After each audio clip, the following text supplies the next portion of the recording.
I'm going to share with you some of the crazy making dynamics that can really buckle the knees of those of us, including myself, who are used to getting things done in the world, who are used to problem solving by ourselves or with a team.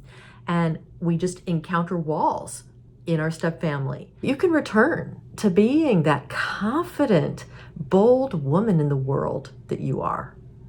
It can be as if your mind is caught in a maze and someone else keeps moving the exit. It doesn't matter if you're the boss at work, a pro athlete, a movie star, the head honcho of your life in general.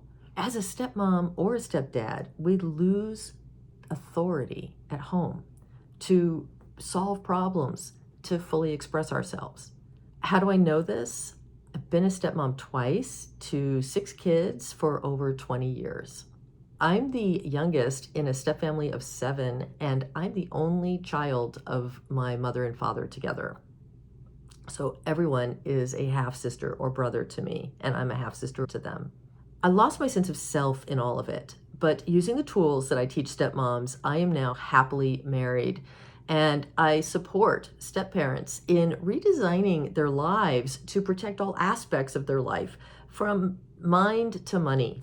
Earlier today, I recorded a message for you. I have just made it through a harrowing life experience that being a stepmother actually helped forge the ability within me to deal with it. And it's going to forge the ability within you to deal with other parts of your life as well. I want to talk with you today about something incredible that we all will face in one form or another, whether as stepmothers or caregivers to our aging parents, as parents, just in life. And that is loving others, caring for others, feeling responsible for their health and their well-being, their safety, without having the authority, the power to fully protect them. Today is the first day in 7 months when I don't feel like I have to be vigilant about my 87-year-old mother's safety. She's in good hands now at a remarkable assisted living. After spending 7 months in a really broken medical system in hospitals. What does this have to do with being a stepmother and what the challenges you're facing? One of the things that I talk about and share with you often is how to take care of yourself when having so much responsibility with not enough authority. And something I don't think I've spoken enough about yet is being gaslit and the moral injury that we experience often as stepmothers and as stepfathers as well. First, let's talk a bit about gaslighting. Gaslighting is when other people are telling you something is true when it isn't, and you know it's not. And you start to feel like you're losing your own ability to trust yourself, when in fact it's them and their perceptions that aren't trustworthy, whether they're malicious or not. It's their judgment that's wrong. And this can lead to us dissociating from ourselves, not trusting ourselves, feeling like our psyche is breaking. It's very, very, very challenging for our mental health. It happens to stepmothers, stepfathers, often. And it happens in life when people have authority over us and they're telling us something that isn't true. And in order for us to get along with them, to stay safe, or to have them continue to support us in taking care of someone we love, like in my case, my elderly mother. So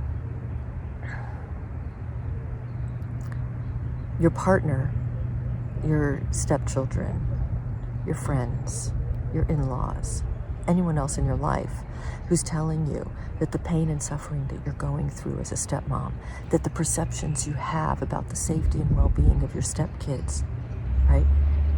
If they're telling you none of that is true, or they're just dismissing it and not letting you express it, and you're not able to have that give and take conversation with them to really suss out what is true, where they're really listening and you're really listening to them, so you all can feel grounded in each other's observations and the facts, so that you can make decisions about their safety and well-being. If none of that is happening and you're having to stay silent or agree or shapeshift into an agreeable, nice person in order to keep the relationship, that is not healthy, and it's not sustainable, and it's not good for your psyche. You can read any psychological research about being gaslit, and it will tell you that. Well, that's what I've been experiencing in being the care manager for my mother. Let's talk a bit about moral injury. I used to work with combat veterans as doing expressive arts therapy. There was a 6-day retreat, and I co-developed this program and with 2 other professionals. I learned a great deal from them and from the combat veterans. We were there to help them resolve very complicated grief. Complicated grief is when it takes over 6 months to move ahead in the stages of grief. In their case, it had been decades. Of course, they had PTSD and moral injury. So moral injury is when you have to act against your own values or witness something and not act to stop it. That's a combat veteran, isn't it? Yeah, that's a stepmom. And it happens to a lot of stepdads too. It happens to those of us in middle management. It happened to me in middle management when I was in corporate America. Witness things. If you're going to stay safe, you can't stop those things from happening. So how do we recover from being gaslit and experiencing moral injury as stepmothers? Or if you're listening and you're a stepfather, as stepfathers, I really want to include you in this as well. And you also may be experiencing being gaslit and moral injury in your role as a middle manager or some other aspect of your life. Maybe you too are caring for an aging parent in this incredibly broken medical system. How do you recover? I do talk about that in this channel. If you go to the channel page and see the playlists, you will definitely see some ideas for that. However, let's just very quickly cover a couple of bases here. Number 1 would be to get some time away. You've got to get some time outside of that environment where you are being told something that doesn't feel true to you. Get away. There are several ways you can get away without having to break up, okay? Without having to get a divorce. I would definitely suggest doing that first. Unless you feel physically or emotionally unsafe, like there's abuse happening, then absolutely call an abuse hotline and get the heck out of there. Okay? I do not try to push anyone into staying in a relationship if they don't feel safe. Period. That will never come out of my mouth to you. Okay? Ever. I've been there too many times. I'm not going to do that to you. All right. The second way to help yourself recover your sense of who you are, to remember who you are at your core, and to get straight what the value and the importance of your perceptions. Get a witness. So whether it's a therapist, a friend, a coach, who knows the step family dynamics, who isn't going to sit there and tell you that you have to go along to get along. None of that. But who's going to witness you saying what you feel is true. Perhaps they write it down and they read it back to you. Perhaps you write it down and they read it back to you. Our brains are constructed so that if we hear something coming from the outside, from someone else, we will tend to adopt it. And that's part of trying to stay safe in the world, because before we had all of these incredible modern conveniences that help keep us safe, we really needed each other to stay safe. So going along to get along was a very real fact of life. It isn't so much that way anymore. But you can still make the most of our software, our built-in software in your mind as a stepmom, as a step parent, by asking someone you trust to reflect back to you what you know to be true. Not what they know to be true, what you know to be true. Because that's the beginning of the conversation that perhaps your partner, your stepkids, the in-laws, other people aren't letting you even start, right? They're not reflecting that back and then giving you their perception so that you can meet as equals to work something out. If that's been stifled, go get it. Go at least have the start of the conversation so you can hear your own truth back to you. Okay. And then the third is your nervous system, my dear friend. Your sweet, wonderful, beautiful, divinely given nervous system. It is sacred. This is the temple. This is what allows us to be in this world, for that core you to show up, to walk around, to talk, to hug and to hold and to help and to serve and to receive and to express. Without this nervous system, all the electrical circuits of it firing, your organs working, without any of that, you would not be here incarnated with a purpose. We need this nervous system. Recover it. Recover it. Take full ownership of your beautiful divine nervous system and go get help. You have somatic therapists, you have massage therapists who specialize in getting the electrical impulses going, acupuncturists. There's plant medicine that will help the neurotransmitters in your brain start to fire again, right? So you can be more fully awake. Go get it.